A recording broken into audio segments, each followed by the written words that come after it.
પંચાયત સમાચાર 24 માં આપનું સ્વાગત છે। દાહોદના લીમખેડામાં સાર્વત્રિક મેઘમહેર, પંથકની જીવાદોરી સમાન હડફ નદી બે કાંઠે વહેતી થઈ। દાહોદ જિલ્લાના લીમખેડા પંથકની જીવાદોરી સમાન મનાતી હડફ નદીમાં વ્યાપક વરસાદના પગલે નવાની વિપુલ આવક નોંધાઈ છે।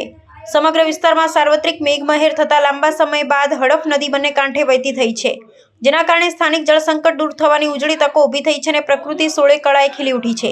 ચોમાસાના પ્રારંભિક તબક્કામાં વરસાદ ખેંચાતા અને નદીમાં પાણીનું સ્તર નહિવત રહેતા સ્થાનિક ખેડૂતો તેમજ સામાન્ય નાગરિકોમાં ભારે ચિંતા વ્યાપી ગઈ હતી। કૃષિ અને વપરાશના પાણી માટે મુખ્યત્વે આ નદી પર નિર્ભર રહેતા લીમખેડા તેમજ આસપાસના ગ્રામ્ય વિસ્તારો માટે આ પરિસ્થિતિ કપરી બની રહી હતી। જોકે તાજેતરમાં થયેલા નોંધપાત્ર અને સાર્વત્રિક વરસાદે આ જળબંબાકાર અને ચિંતાનો સુખદ અંત આણ્યો છે। હડફ નદીમાં નવા નીરનું આગમન થતાં સ્થાનિક ગ્રામજનો અને ધરતીપુત્રોમાં વ્યાપક ખુશીની લહેર છવાઈ ગઈ છે। શરૂઆતના દિવસોમાં વરસાદ ન વરસતા જે નિરાશાનો માહોલ હતો તે હવે સંપૂર્ણપણે ઉત્સાહમાં પરિવર્તિત થયો છે। આ નવીન જળરાશિ આગામી ખરીફ પાક અને સિંચાઈ માટે અત્યંત આશીર્વાદરૂપ સાબિત થશે, જેનાથી સમગ્ર પંથકની ખેતીને નવું જીવતદાન મળશે।